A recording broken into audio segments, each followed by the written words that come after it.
All right, so I have, let's see, two online students joining, maybe three. One via phone, maybe. So, as I mentioned last time, I got some of the my online students that are joining in for the lecture throughout the semester as well.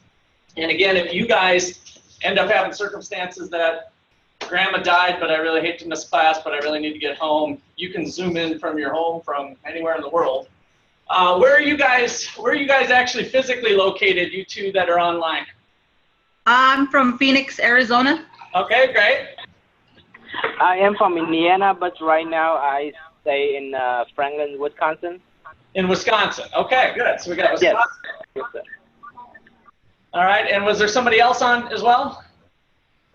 I think he's on the phone. Oh, he's using the phone. Okay, yeah. So you're using the phone connection. Okay, yeah, got it. All right, so Arizona, what are you at? 8 o'clock there? Yeah, 9 o'clock.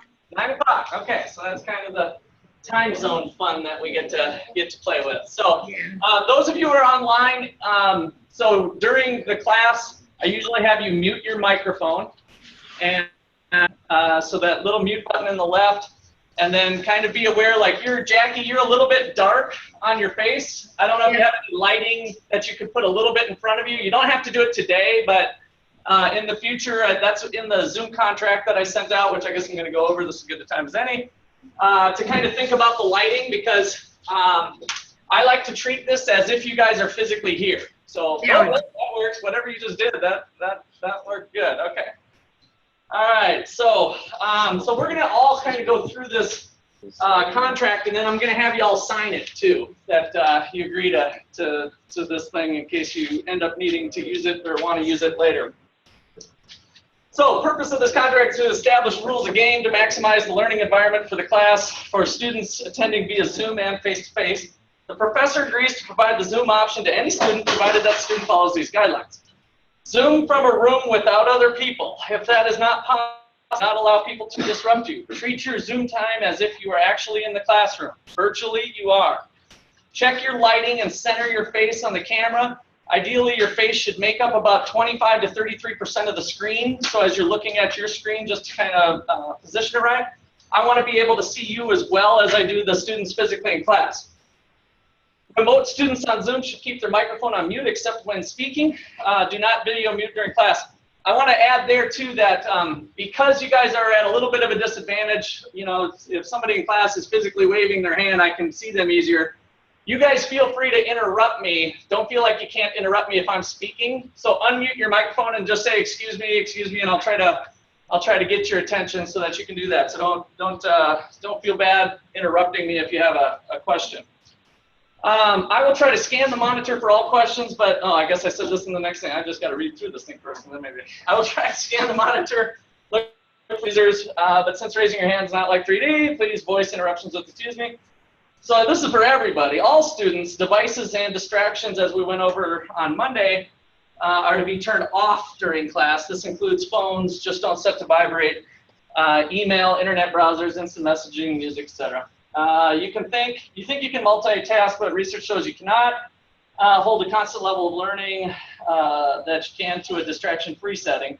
See the addendum. The addendum's on the other side, which could be an interesting paper for you guys to do some research on down the road. Not in this class, but maybe in a different class. But that's the research that they have done that kind of shows that. Students will lose points each time he or she is interrupted by the device or software that was forgotten about. All students present will get a point if that old professor forgets to shut off his device and is interrupted during class. So I'm going to pass around one for this class. I want to squeeze their signatures on here. So everybody sign, like this is the contract that I want you all to agree to. That's going to be great. What's that? Okay, there's a extra copy up here. Why don't you just do that after class? I guess I was going to show it on screen. Does anybody else not get it? Yeah, good point. That's what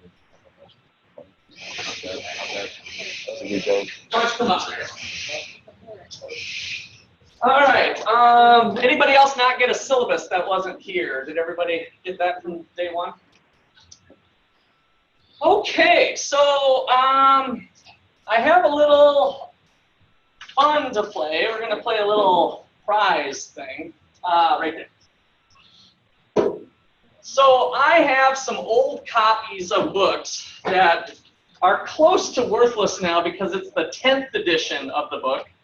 What edition are we using? The 12th edition.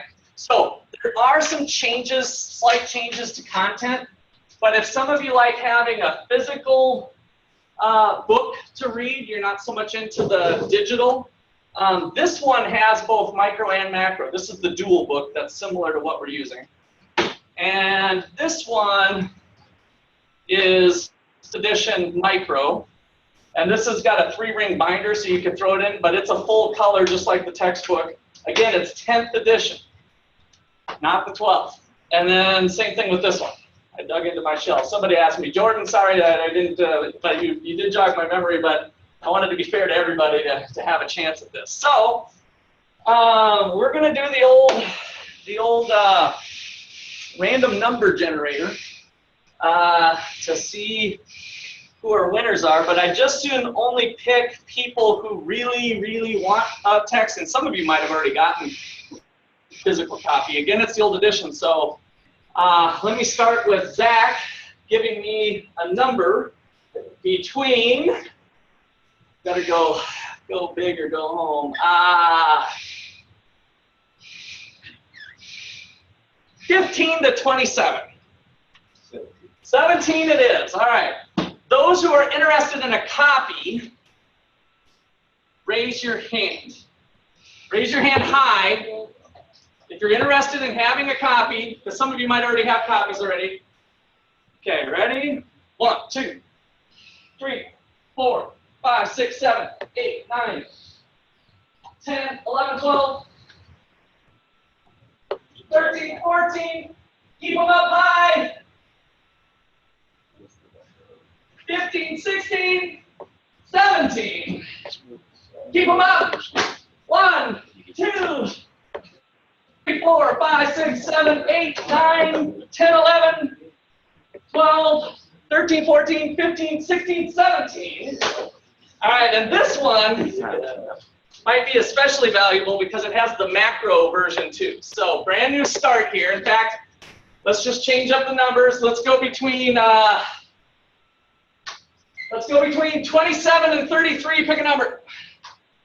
29. 1. Raise hands high.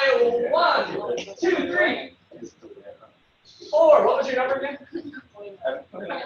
5, 6, 7, 8, 9, 10, 11, 12, 13, 14, 15, 16, 17, 18, 19, 20, 21, 22, 23, 24, 25, 26, 27, 28, 29. All right, there you go. Okay, so by the way, I don't know if anybody, I can't remember if it was this class or another class. I think it was another class. Oh yeah, it was my money and banking class. Dallas Loss found the one edition older was $10 on Amazon. So this one's probably close to worthless that I gave you guys in terms of monetary value. But hopefully it'll have lots of non-monetary value for you for the class. But you can probably pick up the 11th edition of this book real cheap on Amazon, and you can get the 10th edition too.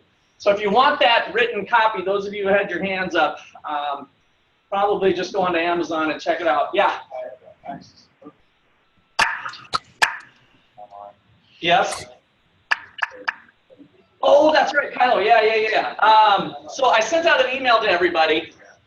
Kylo has an extra access code, basically, that is non-returnable now, I think, once it's open on. And so, Tabitha? I was just going to say that so you can order it through your internet, you can go to certain options. Yeah. And that's the real 12th edition. Yeah. So if you go real 12th edition, then yeah, that's a good way to get that. Again, remember, you all will have access to the e-text online. So you'll have access to the e-text, which will be the 12th edition. So even if you got the 10th edition hard copy, you can always check back if there's something that's different. I think even the chapter numbers have all, oh, no, that's right. All right, I got a little, those of you who have, oh, we got a new face online. Jacob. Howdy. All right, you missed our Zoom thing, so as you're on, keep your microphone muted, and then feel free to interrupt me if you need to come on. And then I emailed out. Did you get the email with the professor-student contract? Check your email, and you can. It'll have some of that. Go ahead, Jacob. Oh yeah, I think I got it. You did get it. Okay, yeah. So review that stuff real quick. All right. Let's see. Before I took Tabitha's though, oh, Kylo's got this extra access code, so he's willing to deal because it's actually not returnable, but it's still perfectly good. He hasn't used it yet. So did anybody get? In other words, he'll give you a better deal than the. I didn't really talk with them ahead of time on this, but you know, give him at least a penny better deal on it. So he'll give you a better deal than what you can buy in the bookstore. If you have not gotten your access code or your book or materials, talk to Kylo because he was good to go because he was in macro. Like I said, this book will count. This is the actual 12th edition, by the way, and this book will count for micro and macro. So yeah. You're in macro. You shouldn't, yeah, no, other people got it, like that's what happened to Kylo. So once you go to register, if you paid for macro, it actually covers this full book. So this is almost like kind of part 1, part 2, but it doesn't matter what part you take first. But you've already purchased the content and the MyEcon Lab, so you'll be free. Like, did the system just recognize you? Yeah, it just knows you. You know how those computers work nowadays. They just kind of know you better than you know yourself. So that's what happens. Yeah, so go to the Blackboard to our course, link through MyEcon Lab, and if you were in my class before, you should just be, boom, right into MyEcon Lab. Okay, any other questions? That goes for online people too, by the way. Did you guys take macro already or not? Were you able to, Jackie, did you connect to the goods? Were you able to get it for free? Oh, yeah, I got in right away. Good, yeah, so that it works the same way for the online people as well. Excuse me. Yes. Yeah. Is it any way can you send me the information for the book because I want a paper book instead of the e-book? Why don't you send me an email? Okay, I will shoot you email. Thank you. All right, we're ready to roll here with some econ. So let's see here. I think today we're going to start with a little bit of a journey with Tom and Jen. Let's see. How was I going to do this? Well, thought I was going to do it on there. I can't even get it on here without doing that. Okay. I think I got it. For this particular thing, I got to move this over here. All right. So.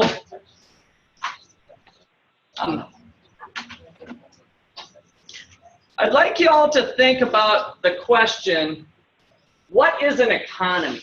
So go ahead and pull out a piece of paper in your notes. What is an economy? Now we said what is economics last time, but I want you to think about what is an economy?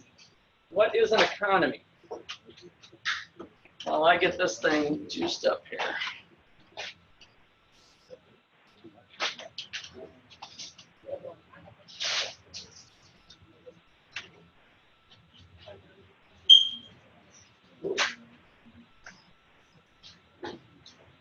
Oh, by the way, this way you guys can see their faces. This is our other classmates here.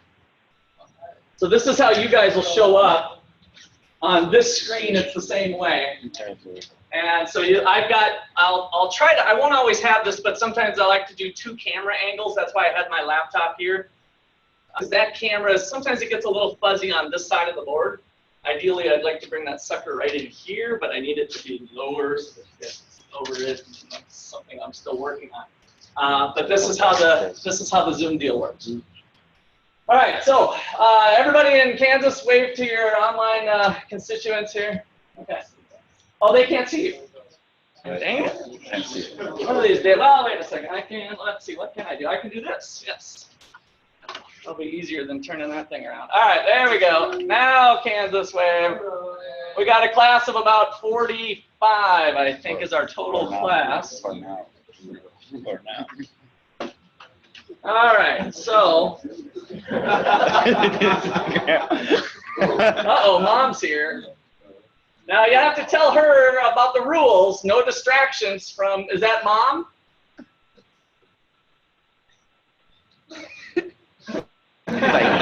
Get shoo Mom away. We're going to be doing My auntie. My auntie. Okay, all right.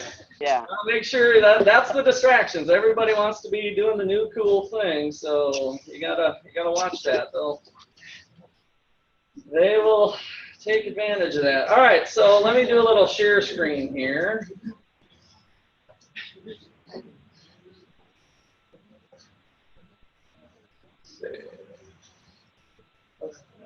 So this stuff. All right, so let's see here. Open up this thing. All right, make sure you're writing down, what is an economy? What is an economy? And the reason I'm asking you that is that funny thing, when I was lecturing, at least 10 years ago, maybe more, I'm getting kind of old. I was at Iowa State University with a section of 200 plus students. And I said, well, what's an economy? And I kind of got some blank stares, and I'm like, well, why don't you look it up in your textbook? So at that time, we weren't as online as before, so most of the students had hard copies of the book. And so they started digging around on it, and of course went to the glossary, went to the front, and they're like, sorry, professor, can't find it. I'm like, baloney, just get it, find it. Well, it turns out we went through the whole book, and they could not find economy or a definition of economy. And here we are in economics class. And so I found that kind of perplexing. And so I just kind of challenged the students to come up with a definition of the economy. So what are some things that you guys have in your paper that you think are essential elements of the economy? Essential elements of the economy. What do you think we need to have an economy? Resources. Buyers and sellers, good. Resources. Resources, yeah, we talked about unlimited wants with limited resources. So having some resources, some buyers and sellers, what else? Money. Okay, is money an essential element? So maybe money, goods. So goods and services, right? So we got the resources, but then we got the final goods and services. What's that? People making them, yeah. So actual production going on. Good, good. All right. So this is my kind of journey through thinking through that. How many of you saw Castaway, Tom Hanks? Okay, Tom's on the island, and I started thinking, does Tom have an economy? Could we say that Tom Hanks living on this island is an economy? And if you think about it, he's got some of those things that you guys were just discussing, right? Is there production going on? Is there production? Yeah. Yes, and kind of in a simple sense, but going out fishing, he's kind of producing fish and getting fish ultimately to eat, and harvesting coconuts is the way I characterize this. So that is a production of some sort, right? And so is there resources? Somebody said resources. Is there resources? Sure. We got, what are the resources that we have on our island? Natural resources like what? Give me some examples of what's on this island. Trees, sand, water, wind, sun, air, all of that stuff is there. So we can kind of think about those being the stock of resources on the island. All right, so we've got production. Do we have consumption? So yeah, right? I mean, that's what Tom's doing is fishing and then eating them himself. So we've got production, we've got consumption. Do we have everything? Does he have an economy? Is it an economy? Is that all we need? What do we think about, if we get away from the island for a second, if we think about the economy of Ottawa, Kansas, or the economy of Phoenix, Arizona? What comes to mind there that's maybe different from what we have on the island? Businesses, so we have more formal, that's good. Population, right? So there's more people on the island. So I think one of the essential things that I think one of you guys mentioned when you said buyers and sellers, that naturally means that there's exchange going on, right? That people are exchanging things. And I think that's one of the essential elements of an economy. So since there's not a definition, by the way, I've never checked the 12th edition yet. I think I've done this with some of the future editions. I was probably on the 7th edition of this book when I was doing it before. Let's see, glossary. Economy. Economic this, economic that, economics, economies of scale. No economy. No economy. So still true today, no economy in there. So we got to kind of roll with what we got. And I think one of the essential elements is having multiple people that are engaged in trade. So imagine if we had another person join the island, who I'm calling Jen. So now we've got 2 people on the island. Jen is over here in Florida doing some coconut harvesting and fishing, and Tom's over here in California. Does the mere fact that we have what Aiden brought up, population, that we have 2 people, is it now an economy? In other words, is it good enough to have multiple people to get at what we were talking about with some of the essential elements of an economy? So she's in Florida, he's in California, and I'm being like the real United States here. This much distance is between them. And they might not know that the other one's there. We might throw that in for fun. All right? No, we're kind of back to the solo islands. Even though they're in the geographic area of the United States, it doesn't really make an economy yet, right? So what I think we need for an economy is to have at least 2 or more people. If Tom and Jen are indeed on the island together, which allows them to possibly either work together or to do different tasks and all, create kind of this buyer-seller format, then we've got some potential for an economy. All right, so I think if I was to put together a definition, which I'll attempt to do off the cuff, I don't have this written up, so bear with me. Let's see. I'm going to do it here just so it's a little easier to say. You guys can kind of see. You guys are a little bit cut off there. So an economy. Let's start off with 2 or more people. That sounds like a good start. 2 or more people. Because 2 or more people on an island might make up society. Right? If we think about the society of the United States or something, maybe the population's just good enough there. But what are these 2 or more people engaged in? Engaged in trade or exchange of some sort. So 2 or more people engaged in trade or exchange.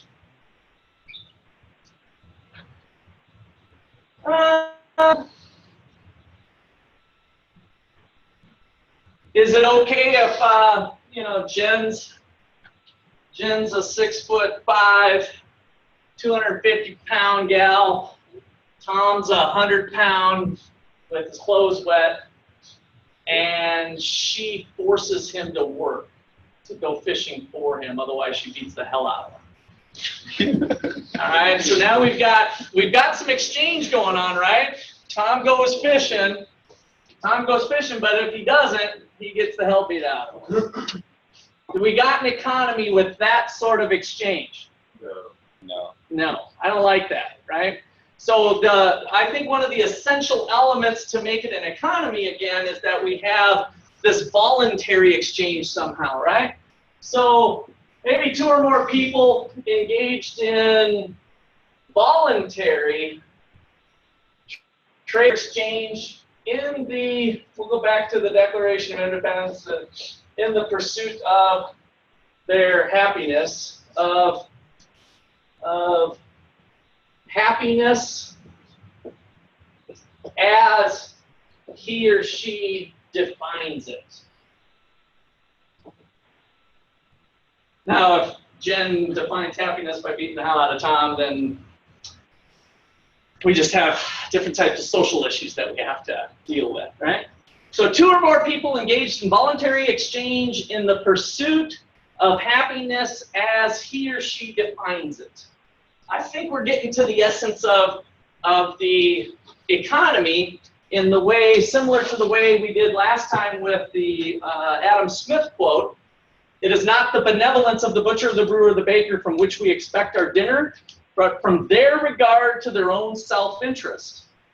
In other words, by having Tom and Jen pursue their own happiness as they define it, each one figures out that they can both be made better off. That there's a bunch of what I call win-win situations engaged with trade. And that's part of what we're going to do today with this stuff. So before I move on to the trade stuff, sorry for the online folks who weren't on Monday, but I briefly introduced the books that Adam Smith, the father of economics, was responsible for. Those of you who are here, what was the first book? Be careful now. The first book that Adam Smith wrote. The nature and causes of the wealth of nations. Yeah, but I said be careful, and you blew it. The wealth of Let nations. me go over here. Wealth. The theory of moral sentiments, and I said be careful because I gave you that one first, but it actually didn't come first, right? Yeah. So the nature and causes of a wealth of nations was in 1776. Prior to that, in 1756, he published the theory of moral sentiments. And I told you that morality was actually pretty important to him. He was really a philosopher that kind of started thinking about these issues with trade and how societies might ultimately build wealth. So in that, he started thinking, this is how we define ourselves and we define morality is, what does she think about me? If you remember from even that Castaway movie, Tom was getting a bit confused, right? And he created the little Wilson character out of the volleyball and needed that relationship of some sort of relationship, because that is what Adam Smith argues, part of what defines us is being able, our self bouncing off of other people and what comes back. Like if he does something goofy and she smiles, or if he does something goofy and she frowns, then that helps define who he is, right? By bouncing off part of that. It's at least a fraction of it. Some fraction of it, these bouncing off of sentiments, which is our feelings that go back and forth. Anyway, so that was his first piece. I just like to, most econ classes don't pay, this isn't ever brought up. And I think as I've gotten deeper and deeper into economics and some of the social issues of our day, I don't want this to be lost, because this is real important to having a well-functioning capitalist exchanging society built on this premise. It does help to have some decent morality of the individuals who are doing it, right? That's an important piece that Adam Smith identified early on as well. Okay, let me pause for a second for questions or comments. All right. So, what should I do today? Each person's thinking, what do you? So Tom thinks about his, by the way, this is on those printouts that I asked you to print out for class, that they're on there. So the PDFs that are in my econ lab that I asked you to bring to class, this is part of that material. I don't have the text written down here, but if you wanted to take notes as we go along with the overhead, this would be a good opportunity to do that. The first figures. So on a given day, Tom can do A, which is harvest 8 coconuts or catch 8 fish. On a different day, he could go out and harvest 4 coconuts and get 12 fish. All right? So those are kind of 2 options for him. So what is the trade-offs then? In other words, what does it really cost Tom in terms of, what does a coconut cost Tom? How much? A fish. Why do you say that? Okay, he lost 4 and gained 4, right? So if you look at the trade-offs here, in other words, he gained 4 fish. He went from 8 to 12 at the expense of 4 coconuts. So we got kind of a 1-to-1 trade-off going on with fish for coconuts in terms of Tom's world. And of course, this would be broken down as maybe on an 8-hour day or whatever, right? So there'd be a day's worth of activities, and depending on how he, what he focuses on that day, there's different amounts that he could collect. All right, what about Jen? On a given day, Jen can do 4 coconuts and 8 fish, or 3 coconuts and 11 fish. So look at those numbers carefully. And my first question to you is, what can you tell me about Tom and Jen's productivity? Tom is better at collecting coconuts. Go ahead. Tom is better at collecting coconuts. Tom is better at collecting coconuts. Good. What's your name? Zach. Zach. What else can you tell me? Not necessarily Zach. I'm opening up the floor here. So Tom's better at coconuts. Maybe I should ask Zach, why do you say that? His dad, Zach is better at fishing. Okay. Let me go to somebody else. Let me go here. Tom has a Give me your higher- name again. Jenna. Jenna. Tom has a higher production of both, like overall, because he has 16 and she has 12.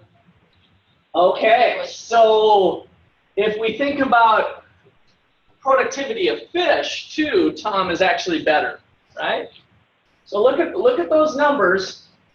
On a given day, Jen can do 4 and 8. Tom can do 8 and 8. On a given day, Jen can do 3 and 11. Tom can do 4 and 12. So Tom is better at both things. He's got what economists call an absolute advantage in production. An absolute advantage in production. So I've kind of stacked the deck a little bit with this.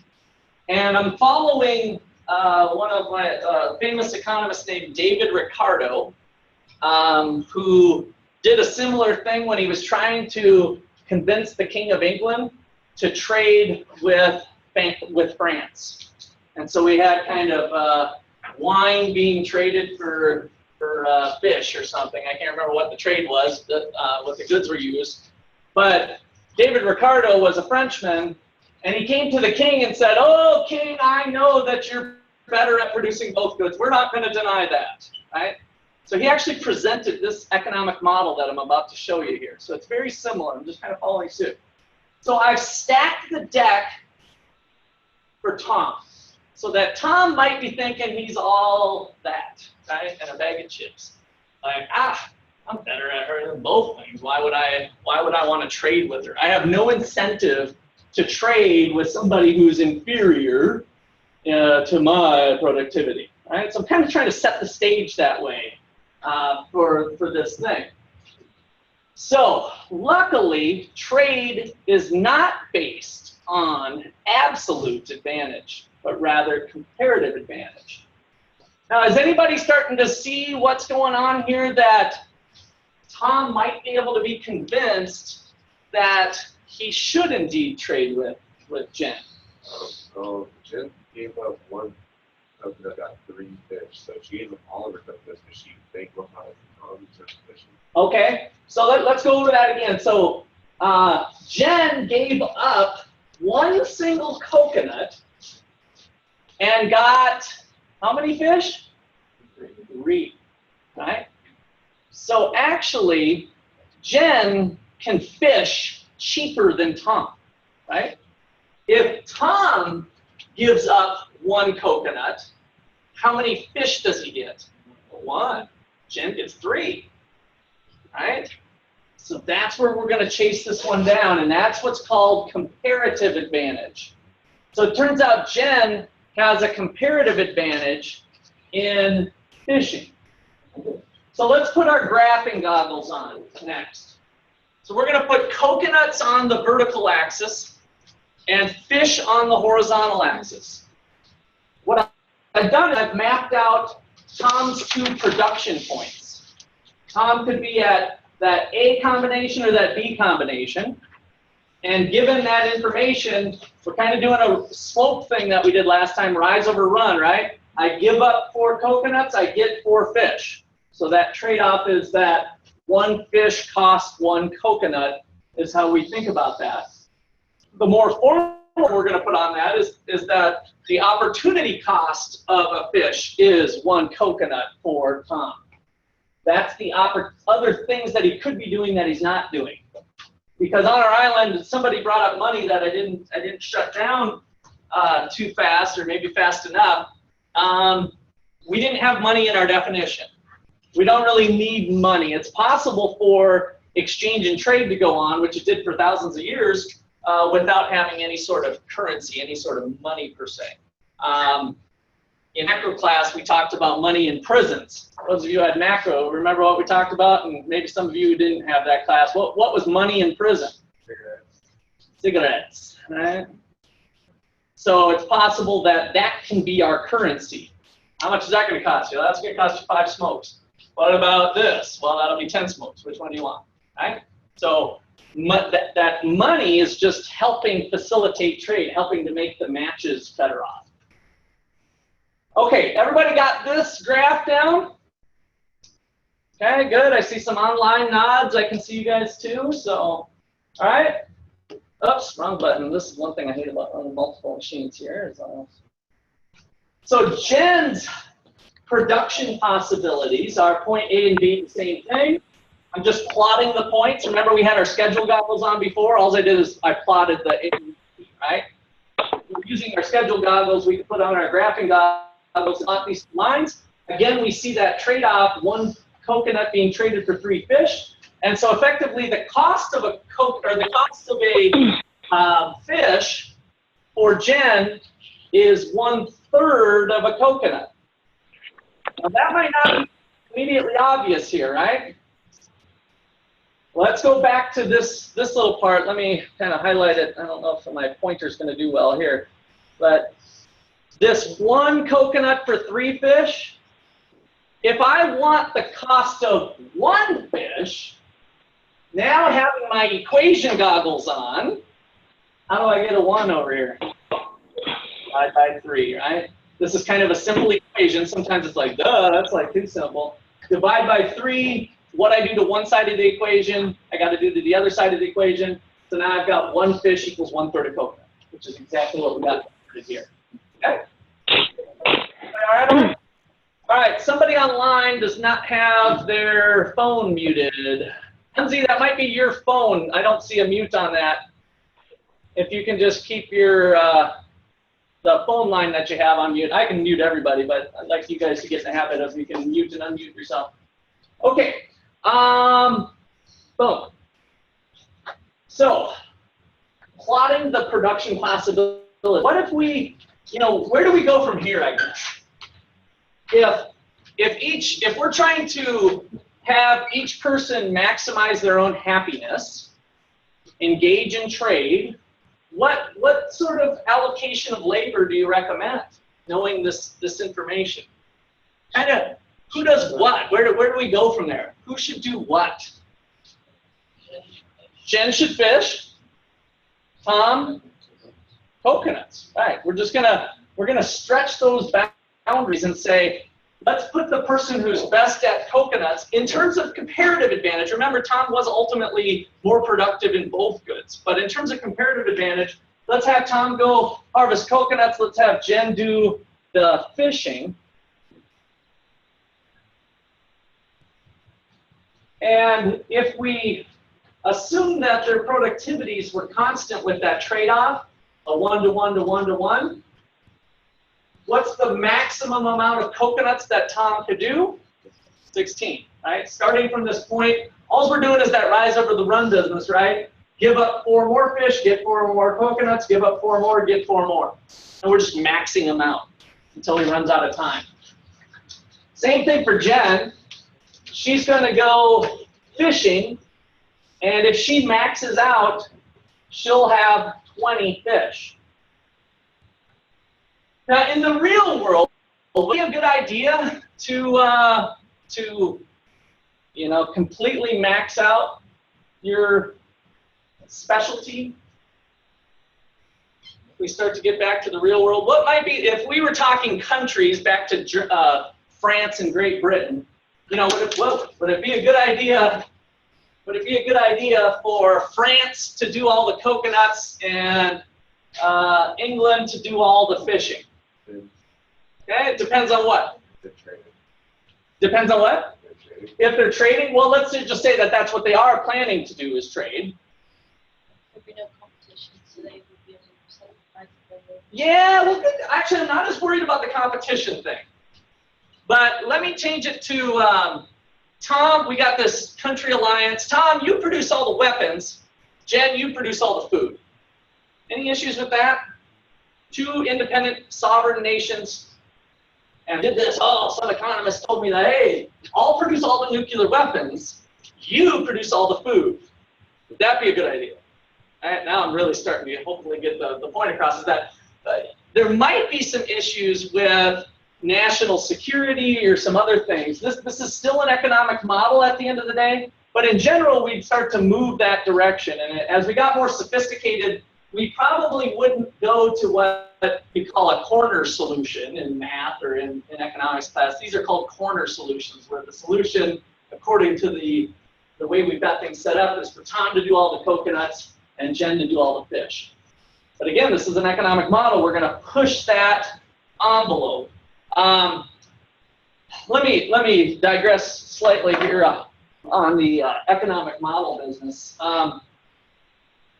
Because that's probably pretty foreign to most of you, and some of you macro people, you might have heard me say this last time, but when I was in your seats and my professor, who I liked, Drew Mattson, he was an awesome guy, he was my principal's instructor, said an economic model, the first thing that came to mind for me was the General Lee. I was a Dukes of Hazzard fan because I'm that old. And Ty, what do you got in your lap there? Nothing? Oh, good. I see it. All right. Yeah, your crotch looks there. All right, you're good. All right. So I was a Dukes of Hazzard fan, and so the General Lee, I had these little die-cast models, right? And so it got me thinking about the similarities to that with an economic model. And what it is that the little model that I used to play with gave me a pretty good idea of what the real General Lee was like, right? It was all in proportion, the trunk, the Confederate flag on top, the 01. You could lift up the little hood and see what a V8 engine looked like. So it gave me some insights into what the real General Lee looked like, even though I knew it wasn't the real General Lee, right? It was still valuable in giving me an idea of what the real car was like. And that's what these economic models do for us too. The real world is full of moving parts, right? So the real world's like this. It's kind of chaotic. There's lots of people chatting and talking and moving and taking actions and behavior, right? And so what an economic model does is it says, let's just make a little artificial environment that'll give us some insights into this, what seems like chaos up above, hopefully to give us some better predictions. And so we just go, and we pull down some things into an economic model. Those are our assumptions of the model. And then we just make one thing move. Hey, if I make this move this way, what happens to other things that I'm interested in, right? And so even though we know the economic model is not reality, it gives us some insights into reality. And that's what we're doing here with our very first economic model called the Production Possibilities Frontier. Okay.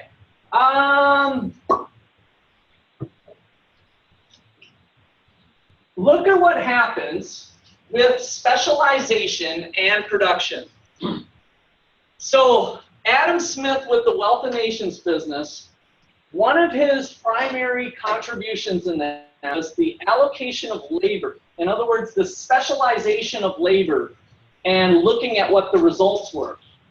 And so if we kind of think about the economy now, society, the world, with Tom and Jen engaged in trade, and we think about the production possibilities for the island, right? If we have both people focus on fishing, what's the most the world could produce? If we have both people focus on fishing, what is the most that the world could produce? The world being Tom and Jen. What's that? 36, right? So on Tom's individual production possibilities, instead of going here, we're going to go here. But remember, it's down 16 over 16 because the slope of that was 1.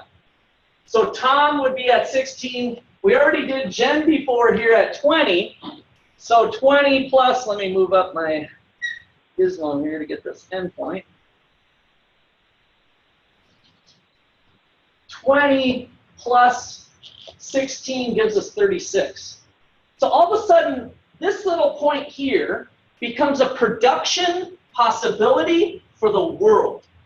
A production possibility for the world.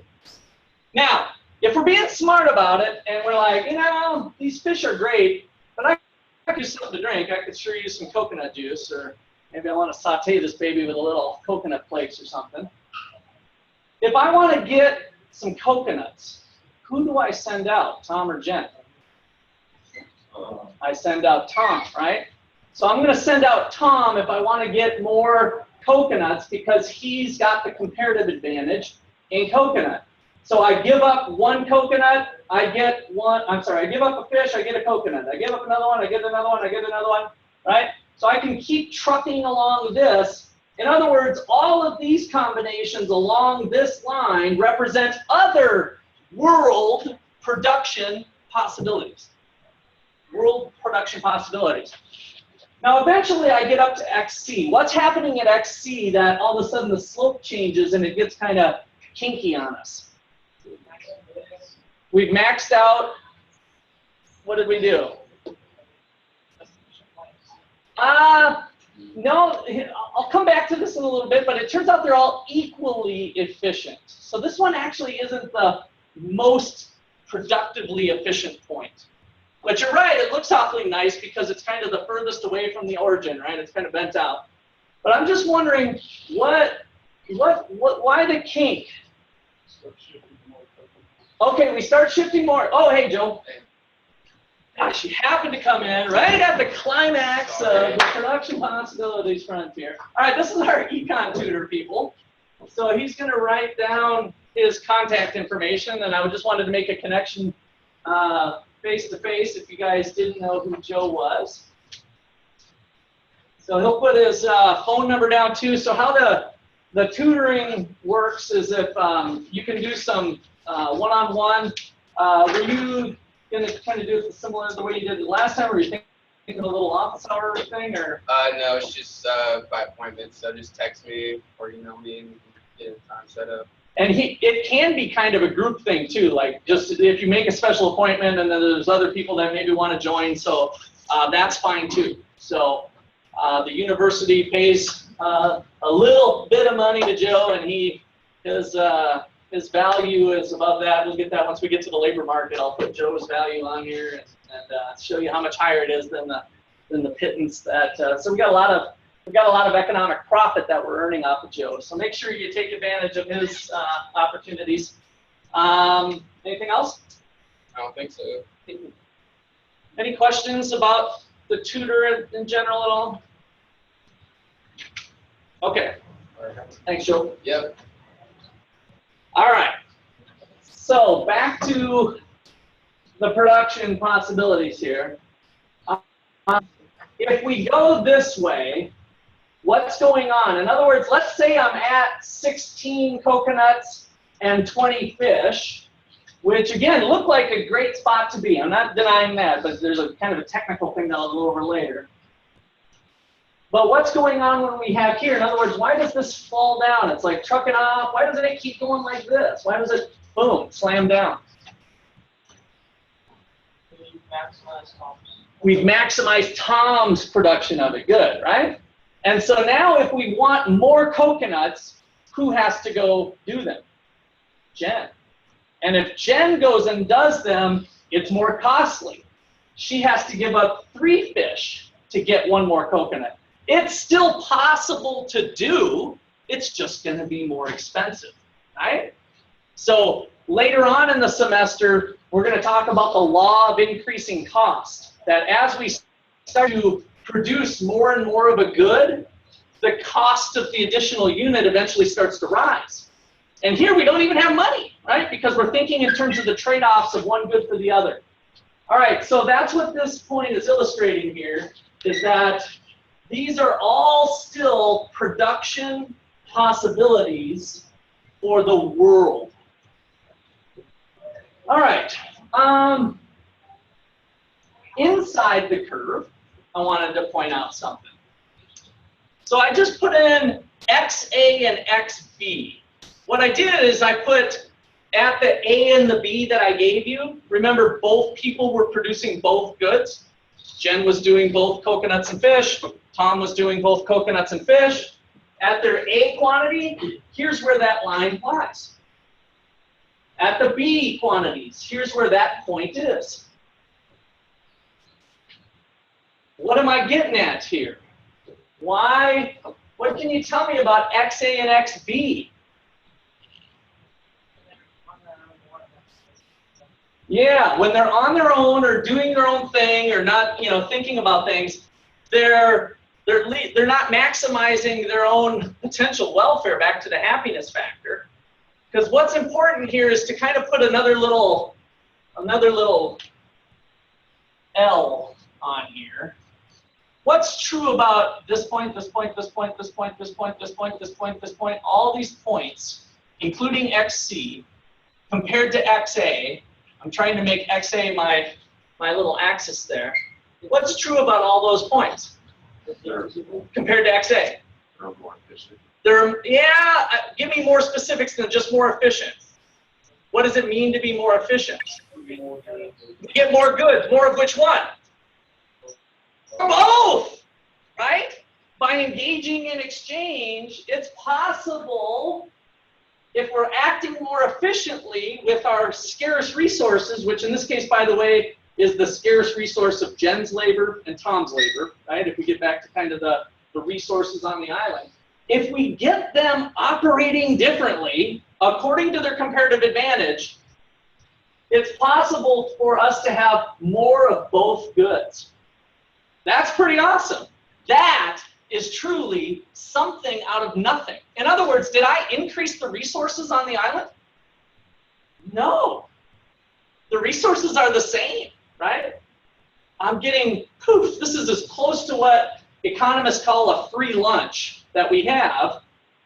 Have you heard that there's no such thing as a free lunch? Kind of a little cliche thing. Well, that's actually an economics thing, and the reason is that there's a cost to things. This is as close to a free lunch as we have. By them changing their production methods, Jen going to fish, Tom going for coconuts, and then engaging in trade, we can be at production levels that are higher in both goods compared to where we were without it. That's pretty spectacular. I just want you to sink that in. It's one thing to kind of understand the math here. It's something to really grasp on what's going on there. Same amount of resources, more stuff. That's like what we call a no-brainer, right? Let's do that. Let's operate more efficiently. Okay, let me get back to the comments here on efficiency, just to look at XC versus XA. XC, the point XC is efficient. XC is efficient. And the reason it's efficient, so this is kind of a definitional thing for the textbook.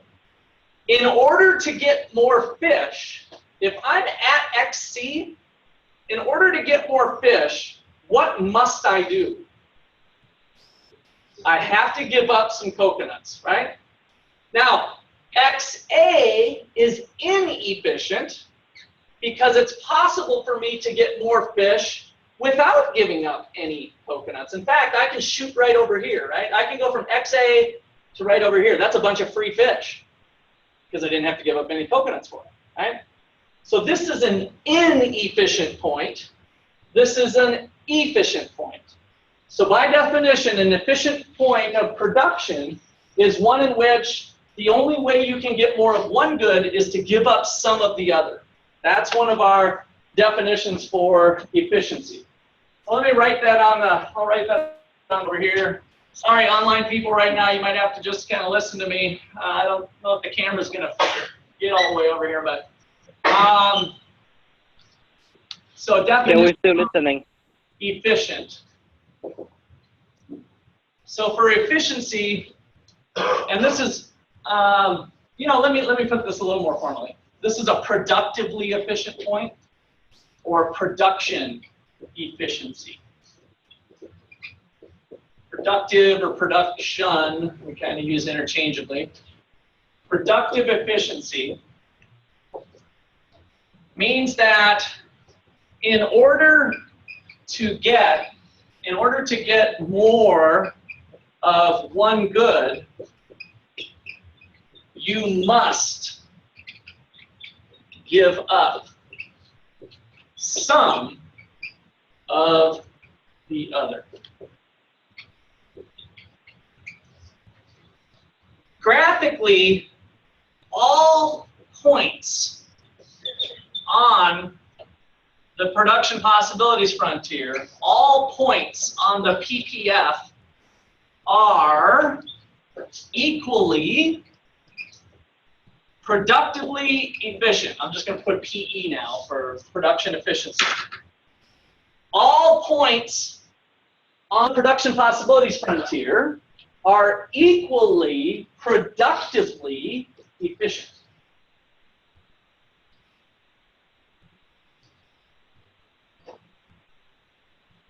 If we go back to that point that we started on and saying we had both Jen and Tom fishing, where the world had 36, we're following that definition, right? That point is productively efficient because in order to get a coconut, I must give up some amount of fish. So anytime you're on the production possibilities frontier, you're efficient, which thereby means any point inside the production possibilities frontier is inefficient. Okay, questions on that?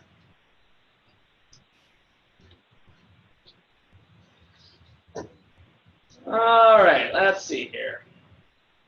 How do we get to this trade business? So let's say that we were at XC. Tom's sitting over on the island with 16 coconuts.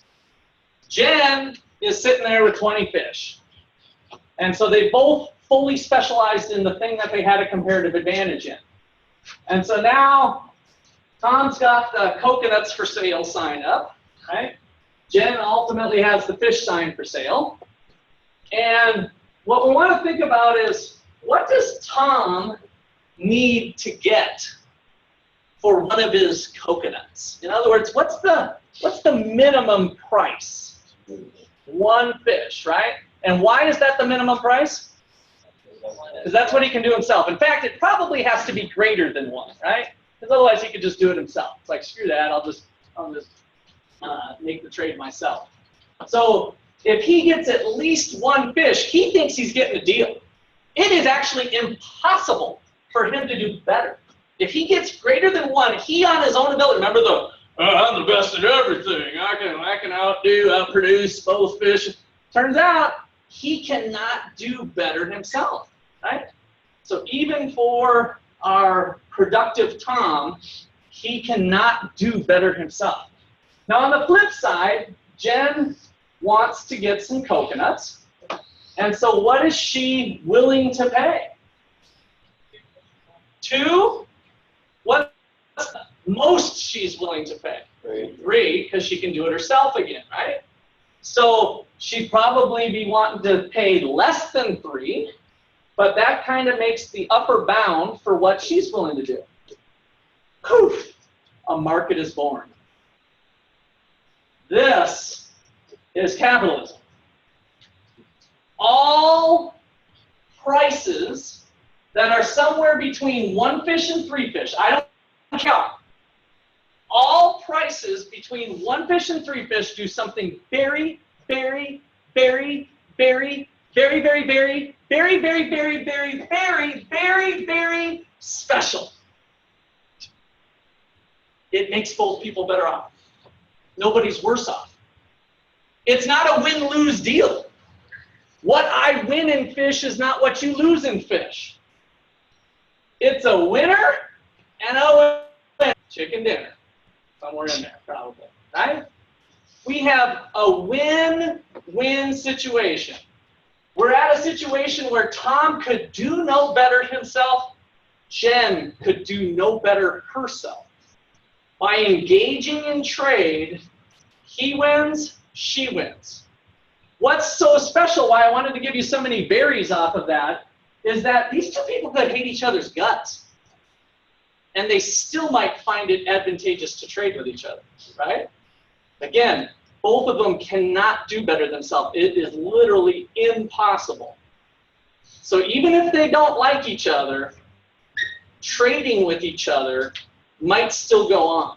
That's what makes it real special, because sometimes we think, oh, well, it's going to break down if they're not friends or something. Well, it doesn't have to be. They could be strangers. In fact, that's what's pretty spectacular about our entire marketplace, is that we have a bunch of people benefiting from the work of complete strangers, right? Most of the stuff you consume today was done by somebody you don't know. They were made better off. You were made better off. You pulled your money out of your wallet to buy that drink at the store because you didn't have any other better opportunities to get it cheaper yourself, right? You got value for that. You won. You couldn't do it cheaper yourself. The company, of course, won because they wouldn't have done it otherwise. That's where this voluntary part comes in. As long as both the buyer and the seller are doing this under their own vices, that they're voluntarily engaged in trade, then we should expect all kinds of win-win situations going on. Okay, so, you know, is this 2 fish per coconut going to be accepted by Jen? Is that going to be accepted by Jen? It's possible, right? Does it make Jen better off? Does it make her better off than she could be by herself? Yes. Does it make Tom better off than she could be by herself, by himself? Yes. So we got the win-win thing at the 2, but is that for sure where the 2 are going to agree on? If Jen is a pretty good negotiator, what might she say to Tom with that offer of 2 fish per coconut? Huh? Coconut and a half, right? I want a little bit better deal. I'll give you 1.5 fish. Let's fillet these suckers up. I'll give you the full fish, plus I'll take this half, this fillet, you take the other one. I'm willing to do that. Is Tom going to be agreeable to that? Does it make him better off compared to the status quo that he could do on his own? Yeah, right? So we're right back to that. I just want to make sure that we're all seeing that there is an infinite number, assuming we can cut up those fish into little nuggets and the coconuts can go down to the shaving of a coconut, right? There's an infinite number of prices between 1 and 3 that make both parties better off. So where we're going to end up might be a question of other circumstances that we're not capturing here. So I have said, suppose 2, and maybe that will be the number, maybe it won't, but I want you to recognize that there's an infinite number of prices that will still make both parties better off. It'll come down to some negotiations. Maybe they don't hate each other. Maybe there'll be some side payments of some sort. I don't know what else could go on this island. We got 2 people that have been alone for 2 years. You guys let your imaginations run wild on maybe some side payments or deals that could go on. Okay, so now that your imaginations have run wild, All right, questions on that? Got the general gist of the range? All right, so suppose that they do agree on 2. This next part is super important as well.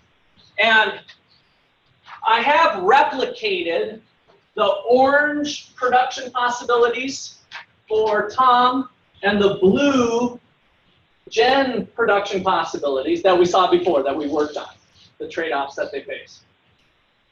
Here's what's really friggin' awesome about trade is that if their deal is 2, let's look at Jen first. I give up 1, 2, 3 fish. I used to get 1 coconut. Now I get more, right? And over for Tom, I give up 3 coconuts, 1, 2, 3. I used to get 1, 2, 3 fish, and now that I'm trading with Jen, I get this deal of 2 for 1. So this green line is the trade line. And what do you notice about the trade line relative to the production line? It's all, where is it located? Further to the right, right? So all of the consumption possibilities, this is our here, all of our consumption possibilities lie to the right of our production possibilities. When Tom was alone on the island, where did the consumption possibilities frontier lie? On the same line, right?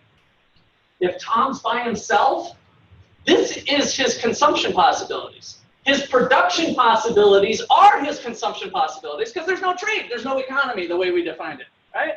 So now with Jen on the island, Tom can have more of both goods potentially. Jen can have more of both goods. Just from a little technical standpoint, remember we had the rise over the run with the rise over the run being down 1 over 1 for Tom, the 4 for 4 that we did. Look at what's going on here.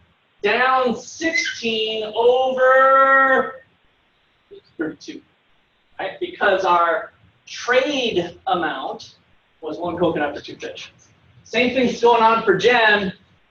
She used to be able to give up 20 and get some fraction of 1 here. Now she can get 10. Gives up 20, she could give up 10. She could be somewhere along that consumption possibilities.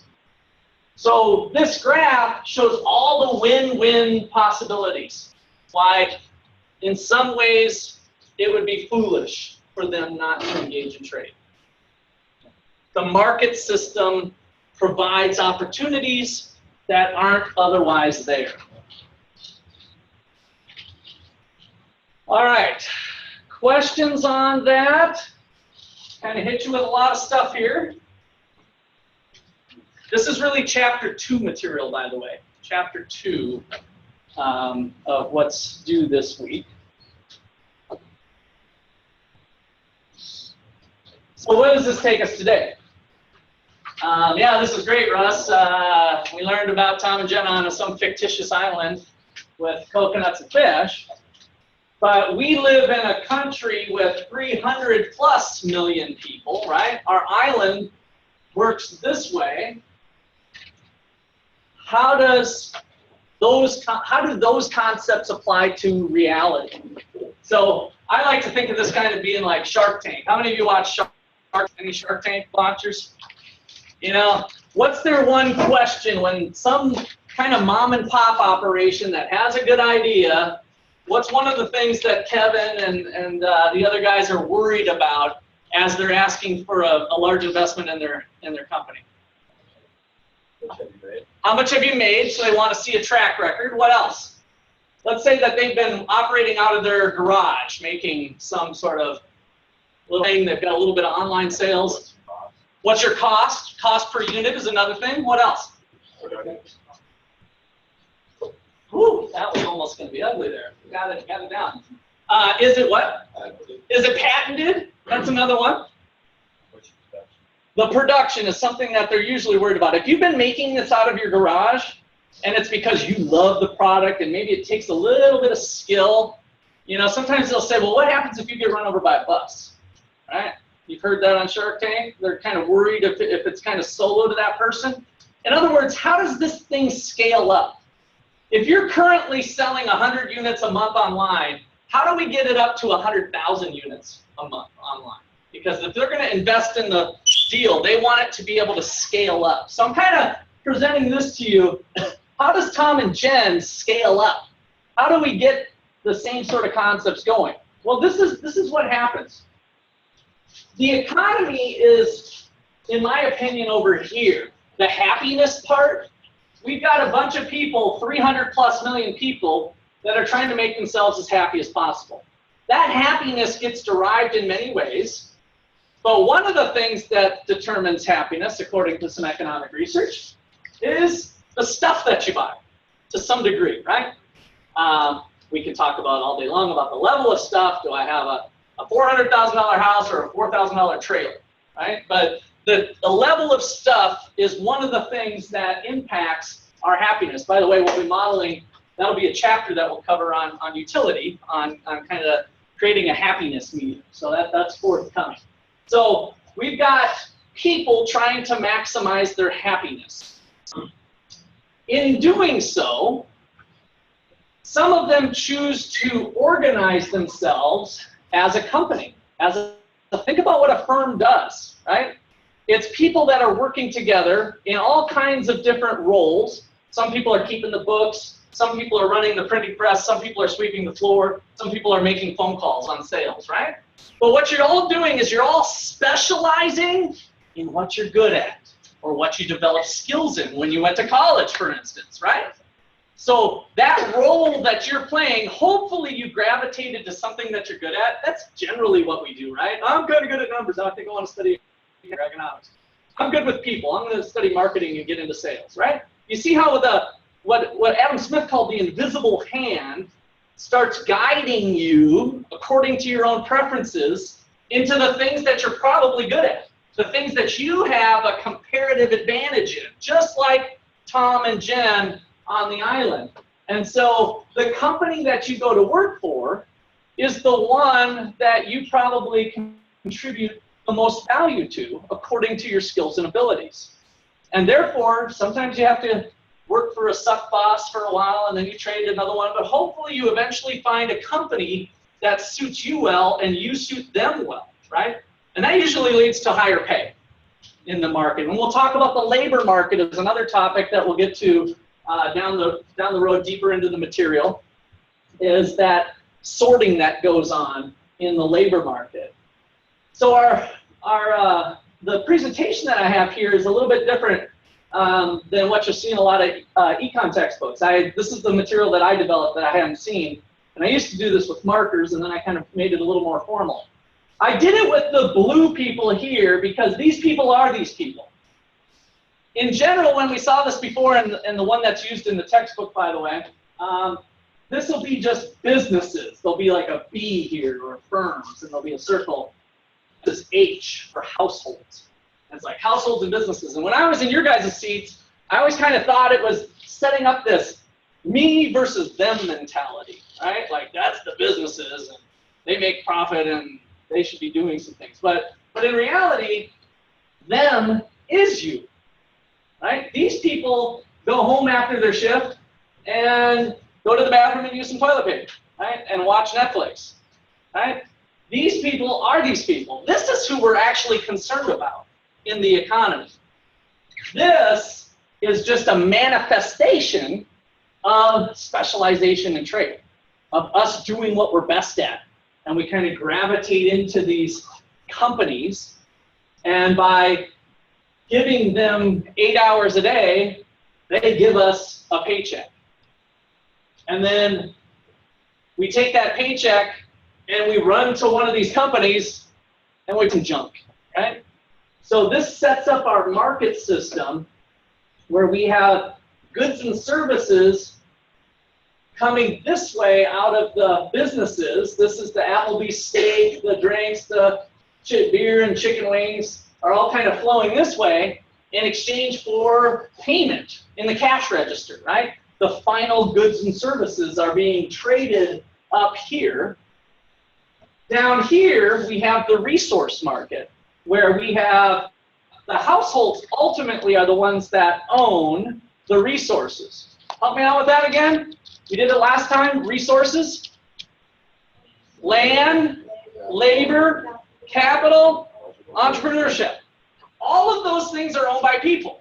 Now you're saying, "Oh, wait a second, Russ. I know that Best Buy owns some machines, right? The corporation. The corporation owns machines. You can't tell me that people own everything." I disagree. Who owns the corporation? People. More formally, and maybe some other business classes, what do we call those people that own corporations? Well, the CEO probably owns some, but just the average Joe, what do they own? Stock, shareholders, right? So in accounting class, how many of you are in Professor Wagner's accounting class this term? Well, quite a few of you. So you'll get into that type of accounting of how corporations are bought and sold and whatnot. So the owners of the corporation are ultimately people. Every single one of those people live somewhere over here, right? So again, ultimately, all the resources in the economy, land, labor, capital, entrepreneurship, are controlled in some way, shape, or form, or for the benefit of the households over here. And therefore, the businesses are just being supplied that. If there's some land that comes over this way, these guys have to pay rent for the land, or the building, right? If there's some labor coming this way, there's a wage or a salary coming this way. If there was some lending going on, there'd be some interest payments. If there's an entrepreneur over here that started this business, we have a profit coming this way. So entrepreneurship was effectively slide. Everything lives over here. Everything's on the household side in terms of the motivations and the incentives for how we run the economy. Okay, questions or comments there? All right, we're going to do a little board action now to keep motivating. That's a good transition into our board. Any questions or comments from online? Yeah, I'm going to try to scooch this. This is not ideal. I'm going to get the zoom on that too, but this will give you guys a couple viewing angles so you can check out. Usually most of the screen you can see from there. But it's not working very good. So let's talk about different ways to run the economy, different types of ways to organize exchange. So I like to think of this as kind of a spectrum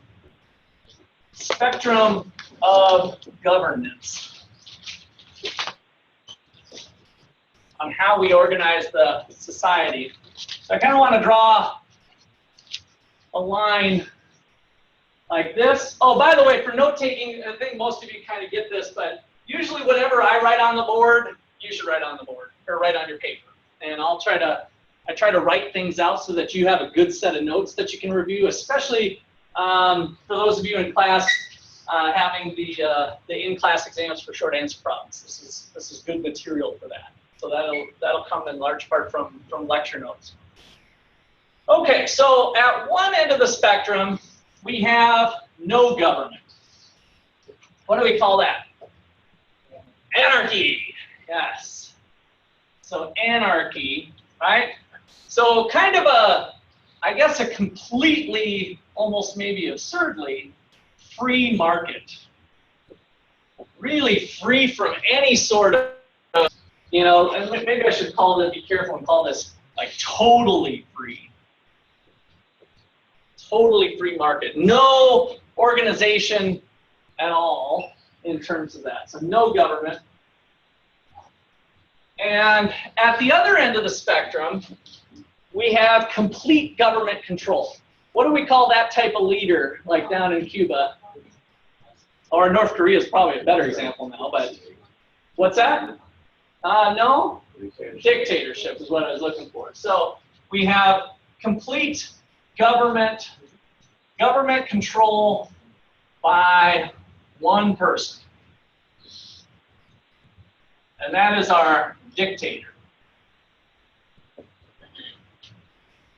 So nobody controls anything, no single or collection of human beings, no laws, no nothing down here. And then we've got at the end of the spectrum, complete control by one person, some sort of dictator. Now reality is usually somewhere in the middle, but I'm going to tell you this short story. I went to a conference once where I kind of thought this economist was off his rocker. And what he claimed was that in some situations, anarchy is better than having government involved. And so he studied the Congo, I think it was, and did some analysis of important economic variables. You know, so again, economists go beyond the money. I talked about a little bit about this last time. So we looked at income levels was one measure out of like 18 things. The other things were like access to clean drinking water, life expectancy, infant mortality rates, all kinds of variables on this country. And it turned out to be kind of a laboratory because what happened is that the government got overrun by rebels. And for a period of about, this is one of the few times this has happened in history, the country had no government for like about 2 years. It was complete anarchy. And what he found was that 2 years later, almost across the board, I think I have the paper, I'm not going to take the time today to maybe look at it, but almost across the board on all 18 variables, the country was better off with anarchy than it was with the government in place that was in place. Why? What do you think was true about this government? Too many regulations? Yeah, a lot of restrictions. It's even worse than that. What else have you heard about some of these third world countries over in Africa? Other parts of the world too, I don't mean on Africa, but what about the leaders over there? What do they do with money and international funds that come over for help? Yeah, it's all corruption. They're just skimming it off the top or giving it to their buddies or whatever. And so it turned out that the poverty of the people involved was so severe because the government really was only being run for themselves and maybe their buddies that were involved, right? So under those circumstances, we saw improvements in economic variables from complete anarchy. Now, another thing that was kind of interesting that arose is that there's still criminals, right? Just because a corrupt government's gone doesn't mean that some people wouldn't be stealing. What do you think kind of naturally, organically evolved in some of these smaller towns and villages in Africa when there was no government to protect themselves from people? What do you think happened? What's that? They make militias, yeah. They make their own security, basically, right? They self-police. So that's what they found was little factions of villages that would come up with a system. Hey, Larry, you watch for bad guys tonight, and I'll do it tomorrow night, right? And so, in other words, we don't need the government in every circumstance. I'm not trying to advocate that this is the way the U.S. government should go, by the way. But under every circumstance, we don't necessarily need to turn to the government for the answer. That in some cases, the spontaneous actions of people reacting to the circumstances at hand will lead to solutions and ultimately outcomes that might be better ungoverned compared to being governed. Now, I think what you'd find is that ultimately they would improve, but that improvement wouldn't necessarily keep going. That I think for large groups of people, some sort of line set of rules and laws are needed, right? So again, I'm not an advocate of anarchy, although there are some kind of few wacko economists out there that kind of support some versions of anarchy. This guy was kind of one of them, but anyway, he had some compelling results that anarchy sometimes might get a better result. All right, so questions or comments on that?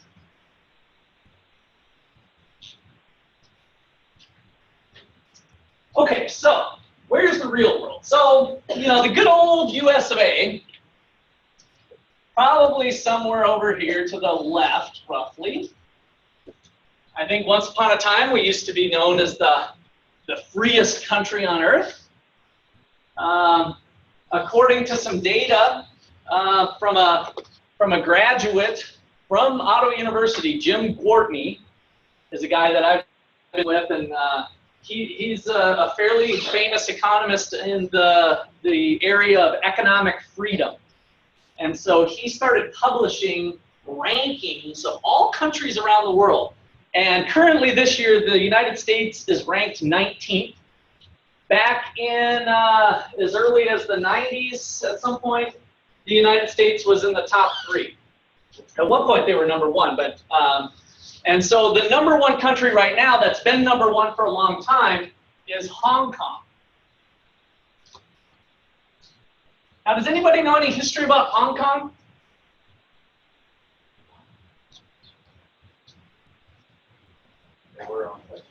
They were owned, yeah, so there's a Chinese deal there. So Hong Kong was owned by China. The British, and I'm not very good with history, by the way, so some of you might be able to talk about this a little bit better.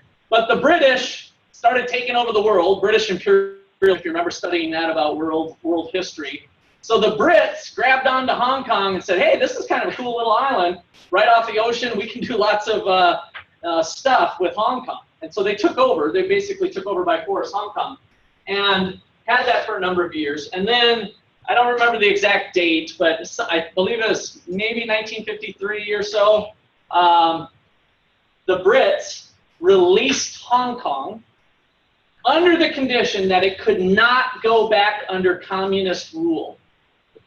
So Hong Kong is not allowed to go back under communist rule. And what they did, due to some contributions by one of my favorite economists, Milton Friedman, was one of them that I think helped get some of this on board, was a series of laws and rules that everybody had to follow that were not subject to some president or potentially dictator coming and changing those rules. In other words, it was a pretty airtight contract deal that the country would be ruled by law, not by men or women, right? By people. The country would be ruled by law, not by men. The rule of law is what exists in Hong Kong, and that's part of what makes it one of the freest countries in the world, is because everybody knows the laws. They're in the books, and they basically don't change. You know, there might be it's very difficult to get a law change in Hong Kong, unlike in some other places. So the USA has been slipping on that a little bit. So what is the legal environment? So they look at a number of different categories and come up with rankings. There's other areas that it's more of a macro topic, so we won't spend a lot of time on. But this is kind of the freer market people over here. As we drift to the middle, we get closer to socialist France, some of the European countries, where government controls more of the goods, so kind of socialism, which is kind of a mix. So over here we have more capitalism, countries that are freer in nature generally. Government starts to control more and more resources. So the key to socialism is that there's more government control of resources, especially big resources, especially big ones, like oil, airlines, transportation, the railroads, mineral rights, stuff like that. The government says, hey, I think it'd be a good idea for us to control all those big resources, and then we'll spread the love evenly among all the people that live there. Sounds good in theory. Turns out there's some issues with that. Probably the biggest issue is that, kind of similar to what the dictator starts to do, it's more about him or her and their buddies controlling the resources and getting some fancy meals and jet rides and stuff. So you got to be careful with that, right? So there's a in between here of those sorts of countries, some more so than others. And then as we drift this way, we start to get into the former Soviet Union, although under Putin, Russia's becoming a little bit more of a drift this way, right? Russia's been kind of taking over some places like Ukraine and showing their force like the good old days for them, battle days for us. So the former Soviet Union was more communist, right? So when we get into communism, it's closer to this dictator of they're going to control a lot of things, not just a few things. Socialism might be just more of the big resources, but we allow people to own their own businesses and do some trading and whatever. But the government kind of has more and more control of some things.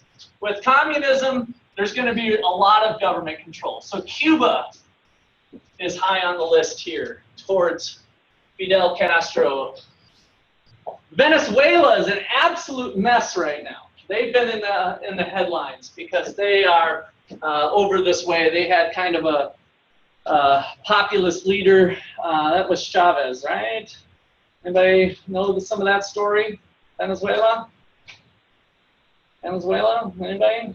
Help me history? I don't always keep all this stuff perfect, but they are having some bad things go on, and they can't even buy stuff if they want to buy stuff for food. So people are going hungry, and they had huge oil. They were an oil country that kept control of that. And actually, they kind of buddied up with Cuba and gave oil cheap to Cuba while some of the problems were going on in their country. So this kind of helps us put into context the different philosophies, and they kind of move back and forth. You know, for a while, I really never cared much for politics. I always thought, and I still believe this today, by the way, this microeconomics course is the most important. It's you living out your life.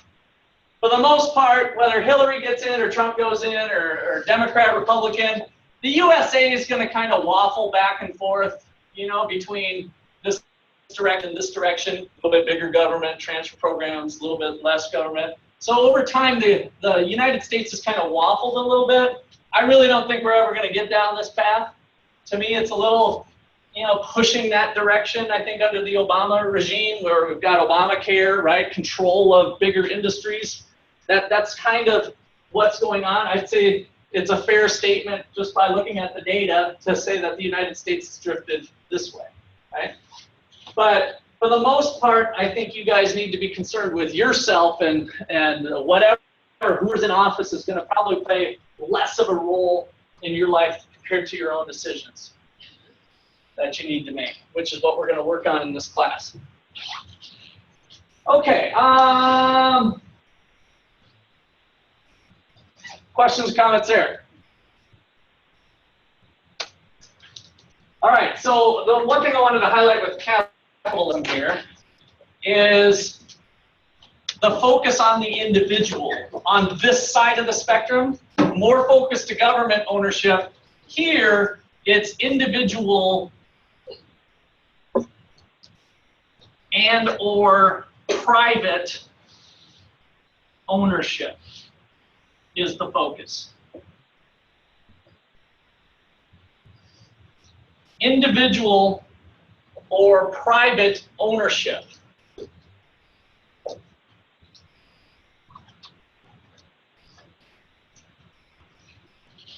Where we let Tom and Jen do their thing, if we start to have a more and more of a tax and transfer program, so the government's going to control most of the oil, airlines, and transportation, and in order to live in this country, you got to pay 50% of tax, right? Might be the way they do. Everybody pays 50%. We all just kind of chip in, and then the government kind of gives us this stuff. The more we take that tax and transfer program or tax and produce program, the less choices we have, right? At the individual level, because the government's now deciding what type of car would be the right type of car for people to drive. There's another amazing picture of, there was a European country that was, the government controlled the automobile market. And they showed 50 years worth of history of Mercedes-Benz, and I can't remember the name of it. I think it's pretty much defunct now, but whatever this car was. And the Mercedes-Benz and this car in 1950 looked very similar, right? And then, but this one was run by the government. It's when they took control. And then they looked at the car over the next 50-year period, and the Mercedes turned into the awesome machine that we know today, and the other one stayed pretty much constant with a couple modifications, right? No incentive for innovation. The government chose to spend money differently and maybe didn't know how to make that car much better than what it was, right? So by leaving it in individual hands, in Germany, which by the way, Germany's on this end of the spectrum too, the Mercedes-Benz evolved into the awesome machine that it is today. Because we left it in the individual or private hands to develop rather than restricting that. So a lot of this comes down to choices. The bigger the government is, the government needs money. There's nothing wrong with having a government. It's always just a question of how much government. But the bigger government is relative to the private sector, the more money that's under the government's control rather than your control, right?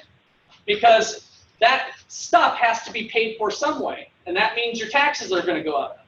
If your taxes go up from 30% to 40%, and you make $100, that's $10 that you didn't get to direct somewhere for your own personal consumption of whatever that was. So this idea of consumption freedom plays in tightly to this spectrum of governance as well. So a lot of this stuff is kind of some of the chapter 1 material, a little bit of chapter 2, and we'll pick up there on Friday.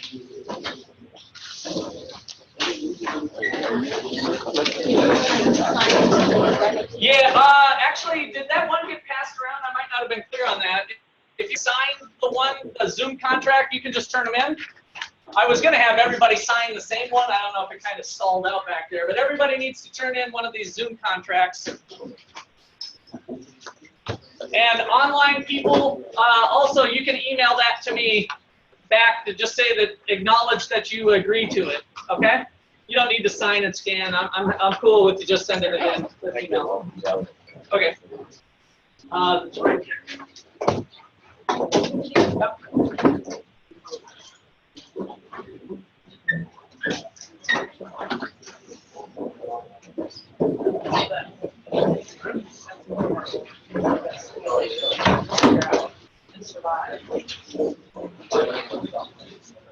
Okay, so online people, are you guys intending to stay on Friday too, to not do the discussion questions? Well, I have to work Friday, so I would. Okay, yeah, you're free to join anytime. If there ends up being a week where you want to substitute the discussion questions for joining live, then you can do that, and you'll get the full 20 points that week for discussion. Oh, so you have to attend every Monday, Wednesday, and Friday? Yeah, I do need you to attend. You know, I might be, with the online people, I might be a little bit flexible with that. But yeah, for the most part, I'd like to do, what I was planning to do was 2 out of the 3 lectures. Okay. If you can at least join in with 2 out of the 3, then you could get full credit for the discussion points. Okay. Okay? Yeah, sounds I good. have a question. You're free to pop in and out anytime you want if you just wanted to join whenever you can. Like if for some reason you had a commitment from 11 to 12, feel free to join in at 12 if you want. So, I have a question. yes, Hansi? No, my school. Yes. Yeah. So basically, I can do like 2, like Monday, Wednesday, or Friday, but because the whole time I have a webcam on, but I'm on the voice Zoom, So is it okay if I'm not show up on the webcam, but I'm still on the phone? So it's still showing. No, I do need you to be on the webcam. That is one of my requirements because I want to see your face. I want to be able to interact with you. So yeah, I don't allow you to substitute it by just being on the phone. Okay, I mean, I listen on the phone, but I still on the webcam, so I may do 2 days, or maybe even 3 days, if it's possible. I will make it 3 days. Okay. So I'm gonna get. So I don't have to do discussion on the Blackboard, right? That's if you join us on Friday, you'll be able to join us on Friday. Yes. Yeah, if you join on Friday, then you won't have to do the discussion this week. Okay, thank you. Okay. Thank you, sir. Let's see. Anybody else? Thank you so much. So, Thank you. thank you. So we good to go now, right? Yeah, you're good to go. Yep. You guys can normally when I conclude class, you can just